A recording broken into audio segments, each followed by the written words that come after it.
From the heart of Central Florida, you're listening to the most electrifying show in media,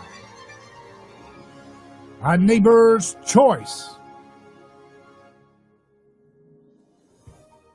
I'm your host, your neighbor, David Gronowski. So glad to have this time with you as we explore the news. We unpack the truth behind so much of the groupthink that clouds our judgment and our discernment. That's what we're here for today, another journey, another exploration of the truth in all of its facets. As the things that we care about come to the foreground for once, so much of media is clouded by blame games and witch hunts and scapegoats, and I call it politics as scapegoat ping pong, throwing back the scapegoat accusation back and forth, back and forth, back and forth. Nothing ever changes. But on this program, we go beyond that.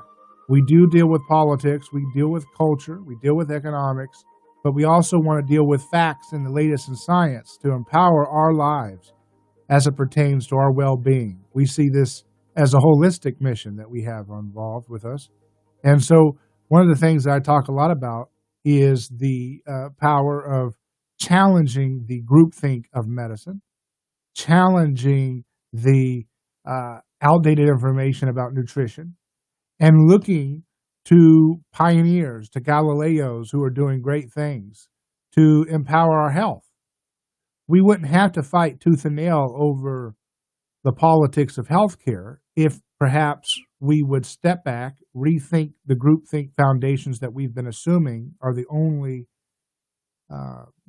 frameworks of thinking about these illnesses that America faces, and instead look for non-toxic therapies, things that may not be able to be patented. I have long argued that it's very difficult for people to make the claim that, oh, we're only doing science here. We just want to know what the science says as it pertains to medical research, when we have an FDA that charges, basically with regulatory compliance, $1 billion in 10 to 15 years to get something approved as a solution for a disease, which de facto eliminates things that can't be patented. Natural supplements, therapies, minerals, metabolic paradigms of health, and even generic drugs. They automatically get kind of precluded from research dollars because there is a political interference into the conversation about science by the introduction of an unfair standard by the government agencies that are supposed to protect us. And this is what happens when agencies become politicized, when they become deeply captured by the people that they're supposed to be regulating. When the foxes guard the hen house, it becomes very difficult to have any protection for anybody. And so at this point, we have to learn to think for ourselves. We should be thinking for ourselves at all times, but especially when we find out that our institutions, and sometimes even as well-meaning as they want to be, can be beholden to old paradigms of knowledge that because they don't have competitive pressure, these agencies don't have to rethink. They don't have to rethink the foundations for cancer. They don't have to step back and say, well, maybe we need to explore metabolic research, because when you have monopolies of funding, when government monopolizes funding, then there's no competitive pressures challenging that funding source, saying, hey, actually, we're getting better results for this disease when we try this alternative approach. And so bad ideas can be propped up and progress can be severely retarded because of the deep capture of regulatory complexes by old ideas, as well-meaning as they might be. And so joining us today to talk about one of these topics that needs a real new, fresh approach is the author of the new book, Busting Breast Cancer. We have with us Dr. Susan Wadia-Ells. How you doing? Hi, David. I'm fine. Thanks for having me on. Yeah, I'm glad to have you on the program. And I've had a lot of friends come on the program and they recommended me. One of them was Dr. Thomas Seyfried. They recommended that I speak with you, Susan, because that you've been doing some great research in the field of metabolic therapies as it pertains to breast cancer, right? That's right, yes. So first, tell me a little bit about your background for folks who are learning about you for the first time. What are some reasons why you got into this topic? Well, fairly unconventional reasons, I suppose, in terms of someone writing a book on breast cancer prevention, is that I do not have a medical background. I just have known too many friends who have developed breast cancer over the years and early stage breast cancers, and they thought they had been successfully treated, and then guess what? Within years or decades, or in some cases months, they are re-diagnosed with something called recurrent metastatic breast cancer. And so I really wanted to avoid developing this disease. So my background is in politics, organization behavior, political economy, and writing. And so I just thought I would put on my investigative journalist cap and start looking to see if I could find research that would be helpful in understanding what actually causes this disease, research that may have been ignored or unfunded in the past. And so that's what I've done for the last 12 years. It's amazing, but it's been that long.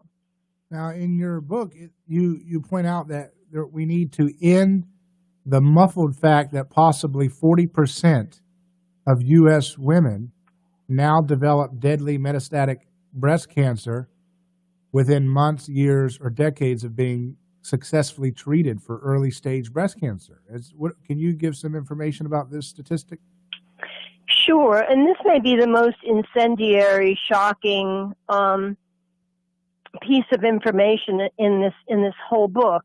And when I think I use the figure 20 to 40% of all women in the U.S. who are treated using mainstream standard of care treatments, that 20 to 40% of those women in the end develop metastatic breast cancer, which we know is a terminal stage of breast cancer, and in which the current treatment centers have no way of keeping a woman alive.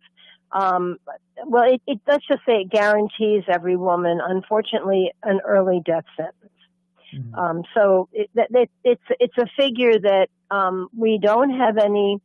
The public is not given the statistics from, although we know that every doctor in America is required to report every patient who is diagnosed with recurrent metastatic breast cancer. They have to report that to their state cancer registries. But those state cancer registries, I've not seen them sharing that information. And that's important to do, because right now the 20 to 40% figure is coming from clinicians writing journal reports, and they're sort of stating the obvious. This is the workplace in which they inhabit, where 20 to 40% of the women they work with who have been treated for early stage breast cancer, they are telling us are going on to develop a final stage breast cancer. Mm-hmm. So yes, the book is really asking the state cancer registries to start reporting out what their numbers are. And in fact, are the numbers 40%? Is it 50%? Is it 10%? We really, every woman in America really needs to know what that percentage is. Mm-hmm. So, you talk about what they call metabolic theory, or metabolic approach for therapy for cancer. Can you explain what that is for folks? Sure. Well, your friend, and I know you've had Dr. Seifert on a number of times, wrote an amazing book in 2012 called Cancer as a Metabolic Disease. And what he did was go back over the past 10 years and more. He's an eminent geneticist. And he finally figured out that cancer is not a genetic disease.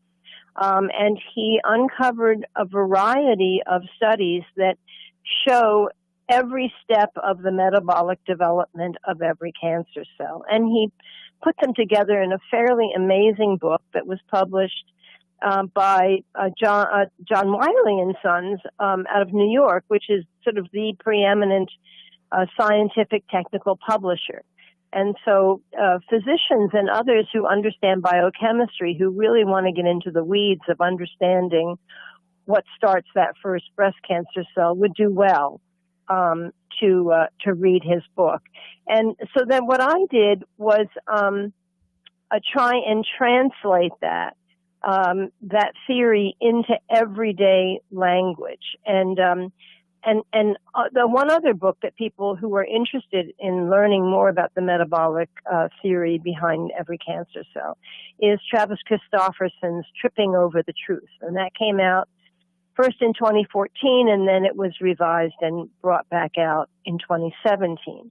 And that is written for someone like myself who could begin to understand what Dr. Seyfried had actually done.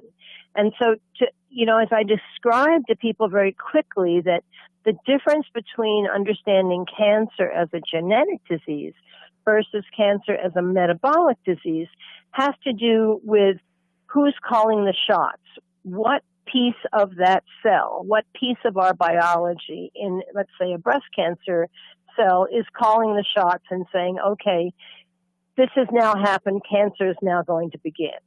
And the genetic, the cancer centers around the country, in fact, probably around the whole world, they will say, oh, well, for some reason, something weird and spontaneous, some kind of change, some kind of mutation happened to one of your breast cells, Cynthia, and we're really sorry, but it turned into a cancer cell, and now we have to figure out how to stop it. Whereas what Tom Seyfried figured out in the metabolic understanding of cancer is that it's our little power batteries. They're called mitochondria, and every breast cell has maybe 80 to 100 of them. And this is what, keeps the cell healthy, keeps the cell functioning. And when we have many lifestyle, chemical, radiation, a variety of things that happen to us in our lives that attack those poor little mitochondria and suffocate them. And what the research that Tom uncovered showed is that when you suffocate mitochondria, sometimes they'll die like they're supposed to. But apparently too often, more and more often, those little guys are not dying. They are basically reverting back to how they used to operate in prehistoric times, when the mitochondria that are now in our mammal cells, when they used to be single-cell bacteria, like our compost heap, they would just sit there and they would guzzle up glucose and they would ferment instead of respiring oxygen. They would ferment and they would just mindlessly duplicate. So it's kind of like cancer is actually having little compost heaps in your body that are mindlessly duplicating, that were started from the power batteries suffocate. Well, it's very interesting, but we want to unpack this some more. So let's take a quick break. We're talking with Dr. Susan Wadia-Ells, author of Busting Breast Cancer. You can go to bustingbreastcancer.com to order the book. We'll be back in just a moment, live on A Neighbor's Choice.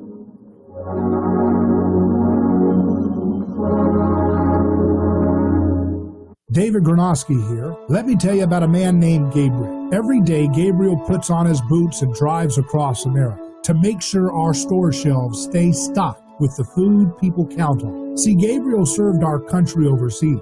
He knows that America stands for freedom, quality, and caring for others the way we would like to be treated. That's why when Gabriel saw food shelves getting low during the pandemic, he hit the road as a driver with Oakley Transport. In the land of the free, where no one should go hungry, we need heroes like Gabriel to help keep America fed. CDLA driving professionals. Join Oakley Transport today. Keep America fed. Visit oakleytransport.com or call them today at 1-877-8-TANKER. That's 1-877-8-TANKER. This portion of the upcoming amazing broadcast is brought to you by the law firm of Catania & Catania, award-winning personal injury, auto, and motorcycle accident attorneys, serving Tampa Bay families for over 28 years. Here's one thing you can scratch off your to-do list without going anywhere, without any out-of-pocket cost to you, and even get up to $150 cash back. Get that crack in your windshield fixed by calling Auto Glass America. They'll come to you, and with comprehensive insurance coverage, there is no cost to you. Call Auto Glass America now and fix that pane in the glass with premium glass and a lifetime warranty. Call 813-96-GLASS, 813-96-GLASS. Auto Glass America. And now, A Quality Service of Tampa Bay is reminding Americans to show support to the brave men and women who serve our U.S. military. Their tireless efforts should never go unnoticed. This salute is from veteran-owned and operated A Quality Service of Tampa Bay, backed by nearly 40 years of experience. When it comes to the very best in heating, cooling, and appliance repair, we recommend no finer name than A Quality Service of Tampa Bay.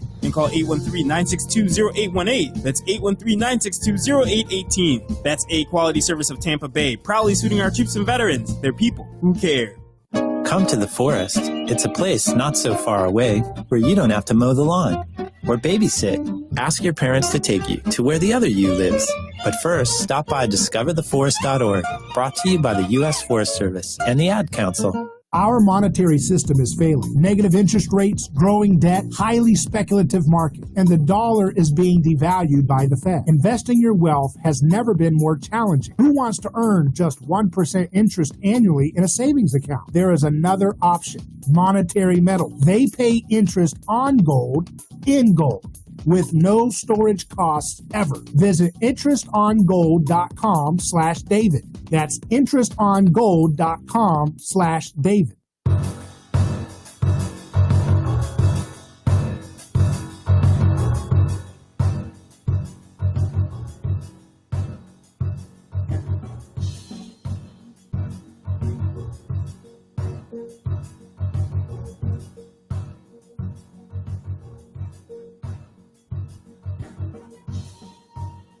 Neighbor's Choice returns. I'm David Gornowski, your host. We're live across the Sunshine State, FM and AM, and around the world on our podcast and our video live stream.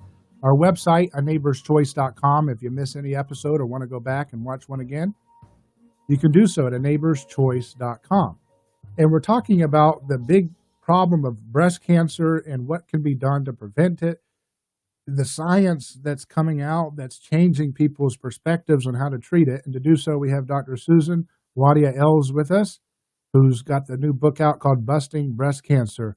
So, Susan, I wanted to pick up where you left off there. You're saying that we've had the dominant theory of cancer is genetic, but we need to go to a metabolic approach, right? That's right. That's right. And so where did we get off thinking that it was a genetic-based disease? Like, where did that hypothesis come out from?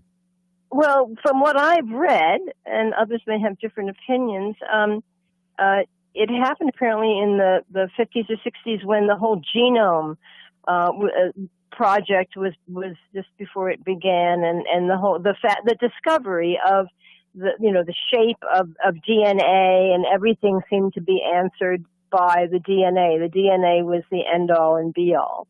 And so I suppose, and I'm not the best person to describe this, but I suppose the current industry, the current multi-billion-dollar cancer industry that continues to increase exponentially, it seems, every year, that's where it was grounded. And the sad thing is that the genetic crowd doesn't really, apparently, you can't find they can't describe to you exactly why one woman, for example, develops breast cancer and another woman does not. In fact, I have been told by breast cancer patients that doctors tell them, well, Genevieve, I'm so sorry, I guess it was your turn, or I guess you were one of the unlucky ones, or maybe you have a family history of breast cancer. That those apparently are the only answers that women receive when they ask their oncologist, their traditional genetics oncologist, why did I develop this disease? Whereas once you understand that cancer is a metabolic disease and you understand the various ways that our little mitochondria in our cells can suffocate, then we can finally, David, begin to talk about effective prevention. So that's why I see Busting Breast Cancer, my new book, as being an absolutely good news book. Yeah, so what causes those mitochondria, those little energy batteries in our cells, to suffocate again for folks?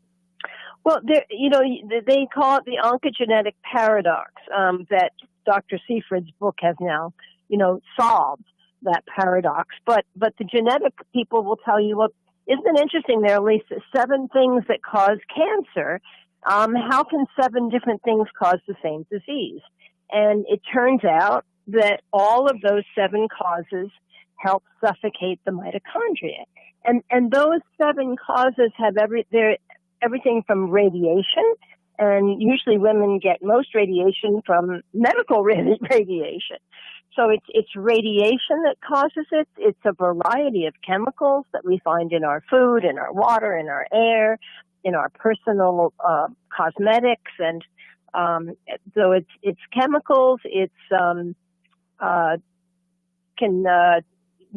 goes into the worst one probably is the obesity epidemic. Mm-hmm. That right now, more than 70% of women are obese in the U.S. or overweight, and we realize that there are inflammatory enzymes and toxic types of estrogen that our fat cells generate 24/7. Mm-hmm. So if you are 15, 20, 115, 120 pounds overweight, you are bombarding your little mitochondria 24/7 with inflammatory substances that are helping suffocate your mitochondria. Mm-hmm. The other is just keeping your body really cleansed. I mean, I'm going into prevention steps right now. So, but there's mammograms. Oh, I know another one that's massive, especially with younger women and those women choosing to take progestin menopausal relief drugs, is we now understand clearly the biological steps involved when that chemical called progestin hits the breast cells, and how that chemical progestin can then not only initiate breast cancer in women of all ages, but accelerate any existing breast cancer cells. Mm. And so my book has a chapter on each of these. At least we've taken 5 different causes. One is a weak immune system will enable the mitochondria not to automatically be killed or die when they suffocate, but to enable them to stay operating long enough to then begin to transform into a fermenting cancer cell. Mm-hmm. So those are, some. Oh, and of course, we also have the one that the cancer treatment industry tends to make a big deal about, when it's not a big deal for 95% of women, and that is having been born with a mutated tumor suppressor gene, usually called a BRCA1 or a BRCA2 gene. And what we're seeing is that in the U.S., somewhere between 70, sometimes an 80% of women born with the BRCA, a damaged or a mutated BRCA gene, can expect to develop breast cancer during their lives. But in most other countries, it's 40% or less who can expect to develop breast cancer during their lives. Wow. So what that tells us is it's not your damaged gene that is causing your breast cancer. Let's hold that thought. We'll be right back. We'll be right back.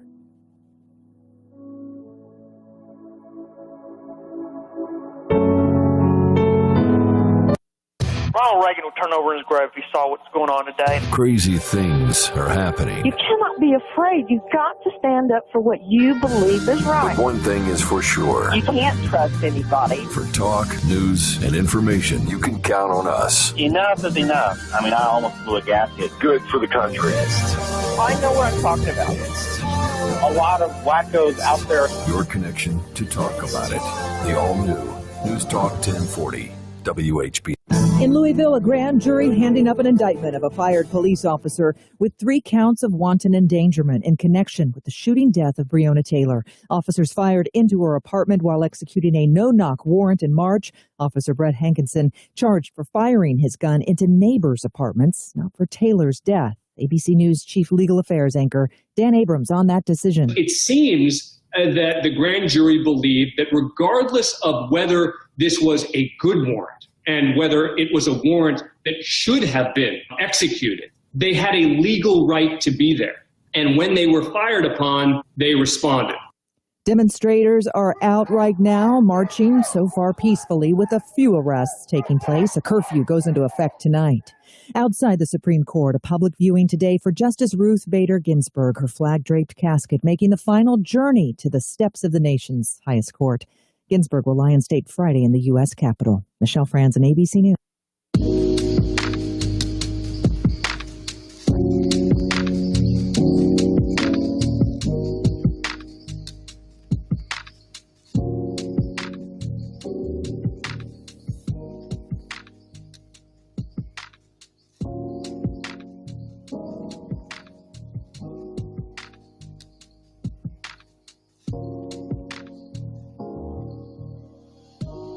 Welcome back to A Neighbor's Choice. I'm David Gronowski, your host, here with Dr. Susan Wadia-Ells, who's got a new book is out called BustingBreastCancer.com. And is that book out yet, Susan, or is it?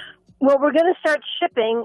We have a launch edition that will start to ship on the 11th of October. So if people want to order that book today, they can go to BustingBreastCancer.com and order it there. And then later on in October, Amazon, it will be available worldwide on Amazon and with independent booksellers. But that won't happen for about 3 or 4 more weeks. So those who want to get the launch edition can do so now by going to BustingBreastCancer.com. Well, I wanted to let you pick up where you left off because we had a hard news break to do, but just can you recap where you were going with that last statement? Sure. Let me just recap I think in the book, and this might be of most interest to women. The title of the book, of course, is Busting Breast Cancer, 5 Simple Steps to Keep Breast Cancer Out of Your Body. And that is the whole focus of the book, how to prevent breast cancer. And so the 5 simple steps, very quickly, are: 1 is to lose all of your excess body fat. And we also recommend that women eat a low carb, high fat diet, which is known as the ketogenic diet these days. Sometimes it's known as a paleo diet, but that appears to be the easiest and most enjoyable way for anyone to lose their excess fat. But more important than that, it's a way to help keep your mitochondria really free of suffocation, keep your cells cleansed, and keep everything in line. So that's the first one, is to lose all of your excess body fat and or to periodically at least follow a ketogenic diet. I don't think most people do not, unless they're fighting cancer, they don't want to be on a ketogenic diet constantly, but certainly X number of days or X number of weeks every month, every year kind of thing makes sense.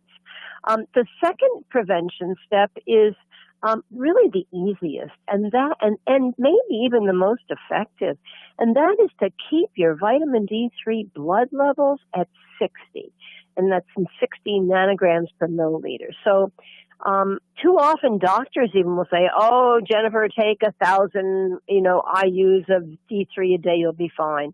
And that can be irrelevant. What's important for Jennifer and me and you is to know what our blood levels are right now of D3.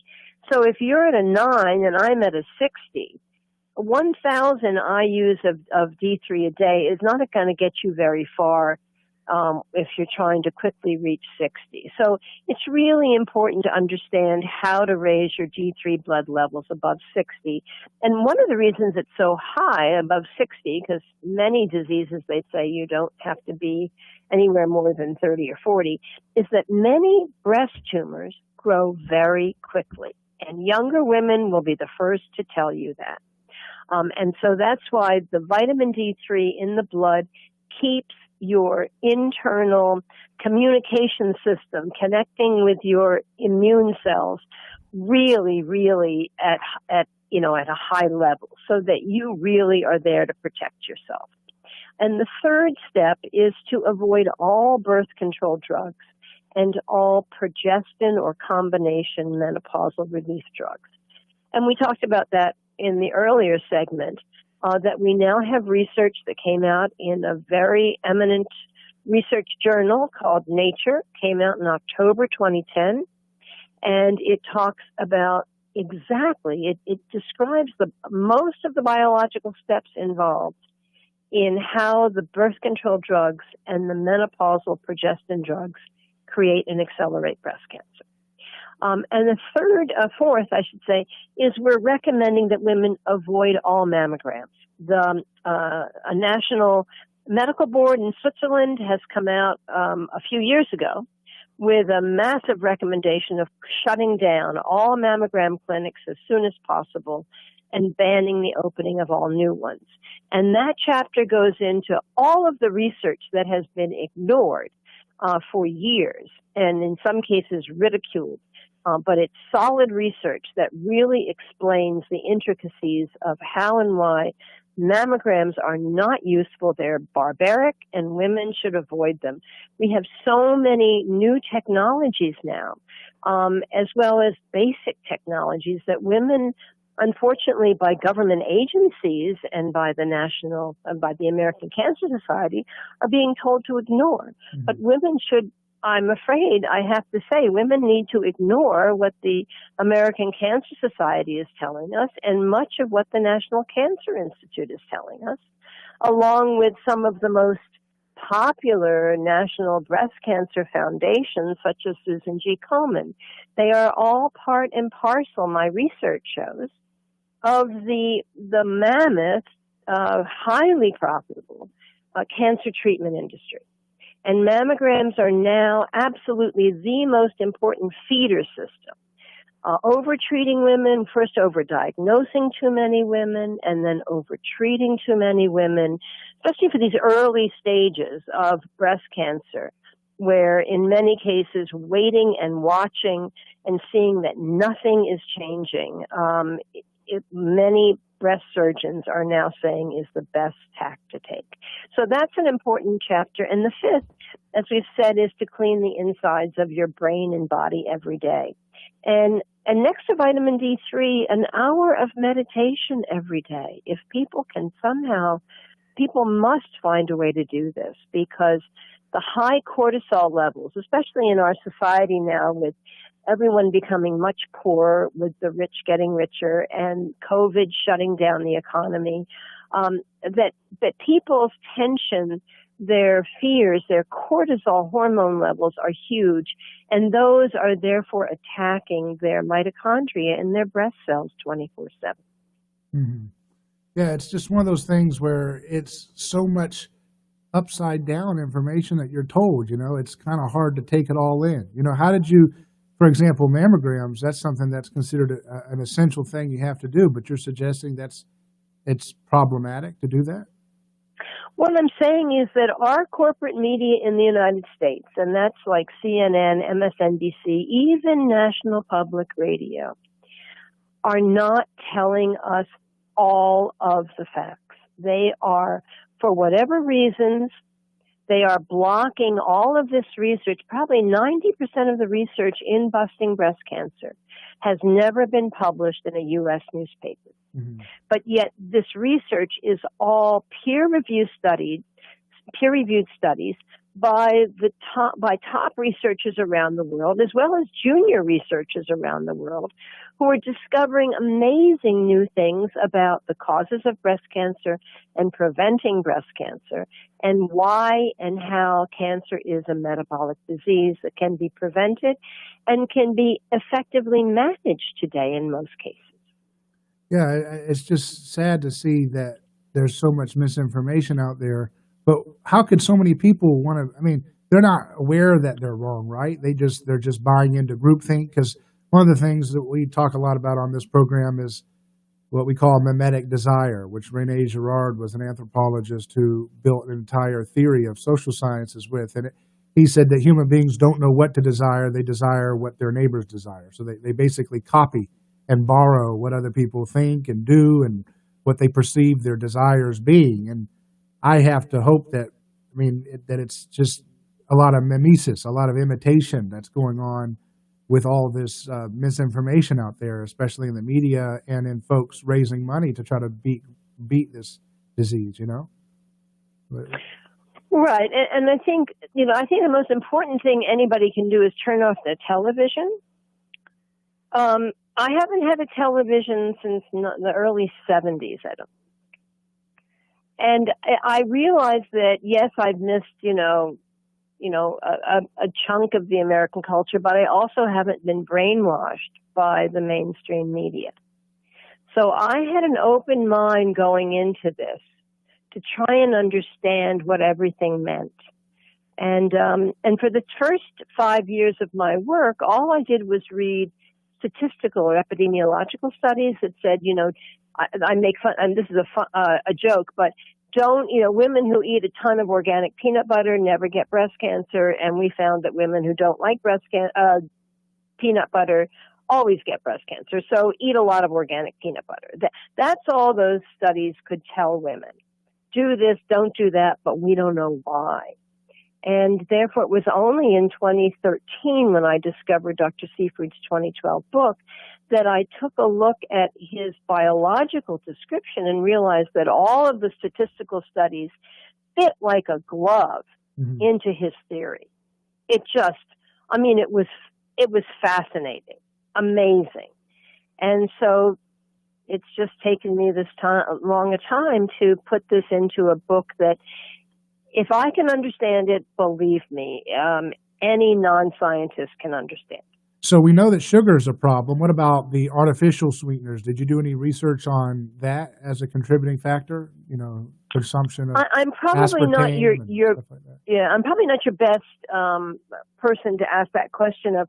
I have understood that things like saccharin and the chemical stuff is not good. I don't think your body knows how to digest it very well. But I do believe that some people who do know more about this will tell you that stevia and some other natural sweeteners are fine. But I'm not really well versed in that. So what's an alternative to a mammogram that might be a good thing to use for, making sure you stay on the up and up?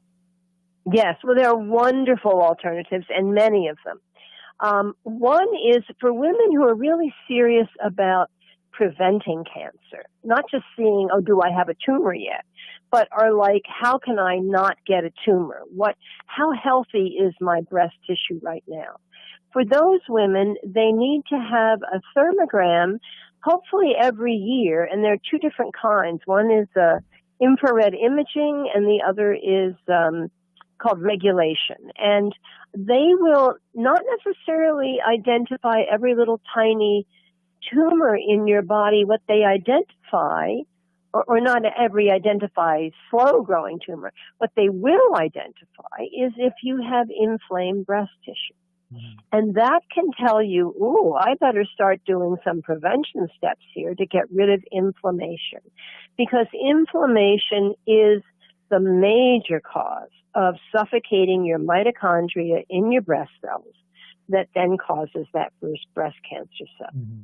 So that would be the most, that in terms of avoiding a mammogram or just blocking yourself from ever having another mammogram, to do that. But then if women, most important, need to be doing breast self-exams, weekly, every few weeks, monthly. What is wonderful is if you and your partner can get into breast massage. Why not enjoy life, And because that can uncover any small or larger tumors. And then once that's discovered, you don't need to go have your breast smashed by these 2 iron plates in a mammogram machine. Instead, what you need to do is go have one of the new sonograms that will take a look at, are we looking at a cyst that's water-filled? If so, don't worry. Are we looking at a hard tumor? If so, how big is it? And then do we want to watch and wait, or do we want to think about going on a ketogenic diet to start to shrink it?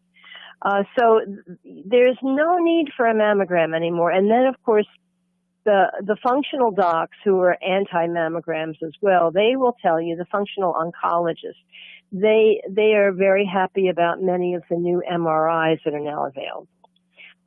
And so there are many options that women have to avoid mammograms. And thermography, how does that stack with sonograms and all that?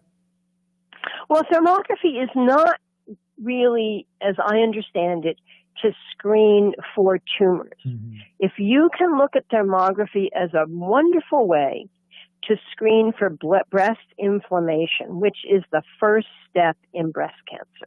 So instead of having an annual mammogram, really important to have an annual thermogram to see if you're getting into trouble, you're getting close to trouble.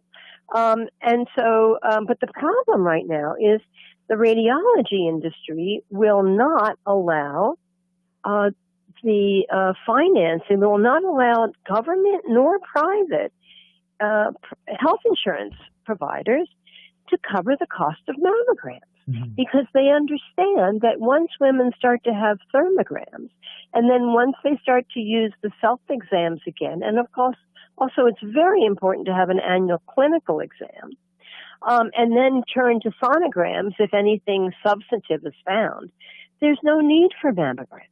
They're not helpful to women. They overdiagnose, which leads to overtreatment, which we now realize can actually lead to recurrent metastatic breast cancer. Mm-hmm. So it's mammograms are a key thing to avoid.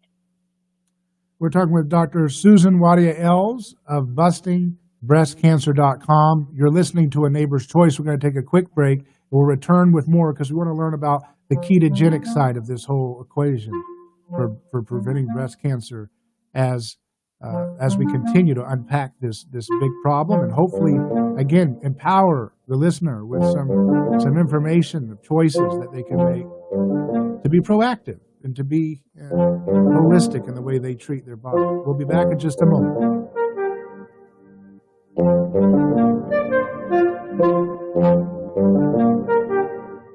David Gronowski here. Let me tell you about a man named Gabriel. Every day, Gabriel puts on his boots and drives across America to make sure our store shelves stay stocked with the food people count on. See, Gabriel served our country overseas.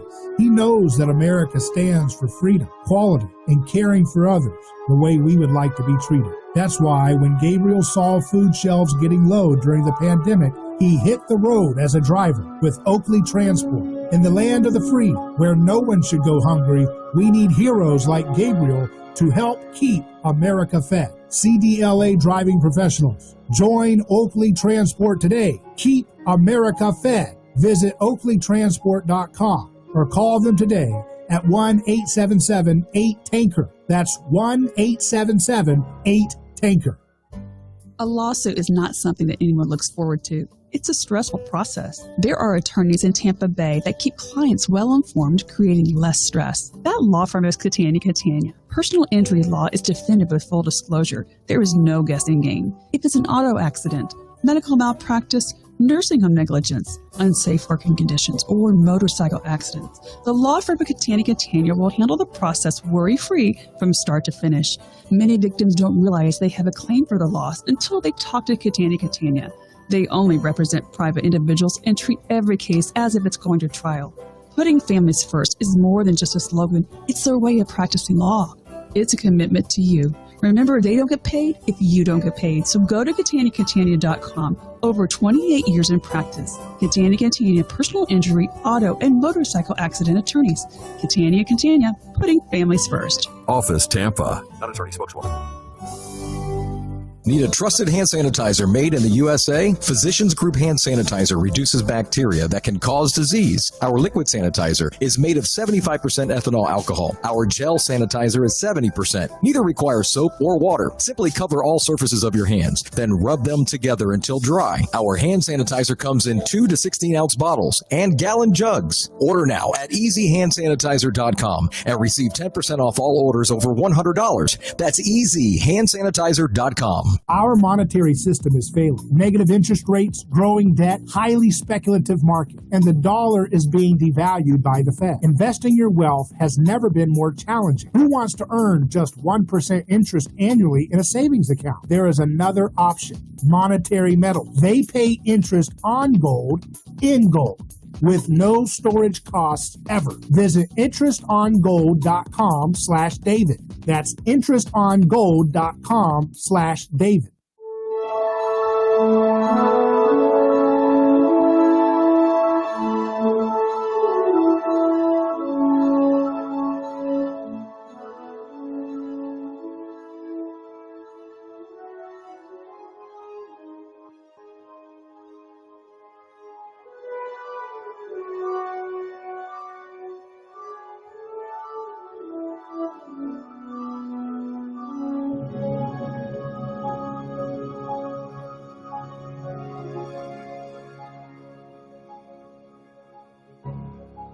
Welcome back to A Neighbor's Choice. You're listening to a show that is challenging toxic groupthink, not just in politics and culture and economics, but also in science, innovation, and medicine, because we want to empower the individual in all aspects of our lives so that we can build neighborhoods of solidarity and nonviolence, peace, and flourishing. And that's what we're excited to have this conversation with Dr. Susan Wadia-Ells of BustingBreastCancer.com, who this book, Busting Breast Cancer, is really outlining preventions that you can take to try to stave off and keep away from breast cancer, empowering steps that the individual can take.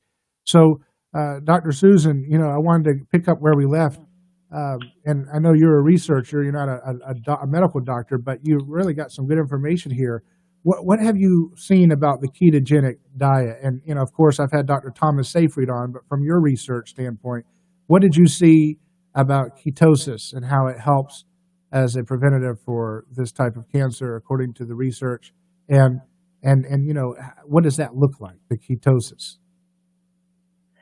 Right. I guess what I really have focused on is the nasty effects that a woman's excess fat cells has on her mitochondria, which then will raise her risk of developing breast cancer, as we spoke about earlier in this interview. And then I found personally that the ketogenic diet, or a modification of a ketogenic diet, becomes an easy, enjoyable way to drop even those last 10 pounds. And so that's one of the focuses of the book. And of course, the thing that practitioners, metabolic oncologists will tell you, and metabolic, nutritionists, dietitians, starting with Miriam Kalamian, who has written the amazing book called Keto for Cancer. And she has now worked with Dr. Seyfried and others in developing what they call metabolic ketogenic therapies. They don't even call it a diet or a lifestyle. It's a therapy when you're using the ketogenic diet to treat active cancer. So my book really doesn't go into any of that. It goes into the basics, the bare bone basics of how and why the ketogenic, which is a low carb, high natural fat diet, can help keep your mitochondria pumping away on oxygen and keep them far away from suffocating and fermenting. And so some will so there are many low carbohydrate diets that will probably work really well for different women. And the important thing, though, is to not be afraid of eating a lot of high natural fat compared to how much other kinds of foods you're eating. So that I find that women have a really much more difficult time with new ideas than many men do, especially when it has to do with eating. And that's because, women I think are really wanting to take the best care of themselves, and we tend to listen to authorities more than a lot of men do. And that sometimes can be for worse and not for better. And so I think the most important thing for women to take out of this brief interview, David, is for them to realize that all carbohydrates, be that an apple, be that Ben and Jerry's, cookie crumble, is made up of glucose. And that glucose has the same negative effect on their cells, the mitochondria in their cells, as each other. There's really no difference. Glucose is glucose is glucose. So to basically be able to cut your carbs to almost nothing and increase your natural fat, and that can be nuts, avocados, fatty fish, fatty meat, MCT oil, coconut oil, that's really a wonderful way to go to be healthier and also prevent cancer as you're losing your weight. And the other thing about what that chapter in Busting Breast Cancer talks about is the importance of intermittent fasting. And that could be only eating, every 16 hours, or making sure you have 16 hours in between when you last eat and when you next eat the next day. Other people recommend taking 3-day bone broth fast or 3-day water only fast, again as a way of cleansing your mitochondria, getting rid of all of the glucose to help you prevent cancer. Yeah, it's just fascinating to see that there's really some simple things that one can do to have a better handle on this, right? That you don't have to live in such confusion, right? That's the takeaway I hear from this. Well, yeah, I was getting quite depressed around 2013 because I was getting sick and tired of reading all of these, what I call peanut butter studies. Eat this, don't eat this, exercise this way, don't exercise that way, drink, don't drink, drink only this. And it was like, why? And so, as I say in my introduction, my major questions going into this research was, why does one woman develop breast cancer and another one, why does she never develop breast cancer? And that was my goal of this book. And I feel so excited that I was then able to discover Tom Seyfried's amazing book, Cancer as a Metabolic Disease, Travis Christofferson's Tripping Over the Truth, to really begin to understand how women can effectively prevent breast cancer. And we're looking at a 60 to 80% decrease in breast cancer diagnoses. Once enough women in the U.S. or in any country, but especially in the U.S., begin to take these 5 simple steps, we can see breast cancer rates nationwide drop. So it's up to women. Women can't depend on American Cancer Society, even on their current oncologists. Oncologists are not taught anything about the metabolic approach to cancer today, because what we don't realize is a lot of the medical schools receive a lot of their money from pharmaceutical companies that often, and someone needs to prove this, often it appears are controlling what is taught in the curricula and what is not allowed. Well, I appreciate you coming on the program. It's been a pleasure to have this conversation, and I hope people can learn something. BustingBreastCancer.com. I'm David Gronowski. Godspeed. Back in just a moment for our next hour.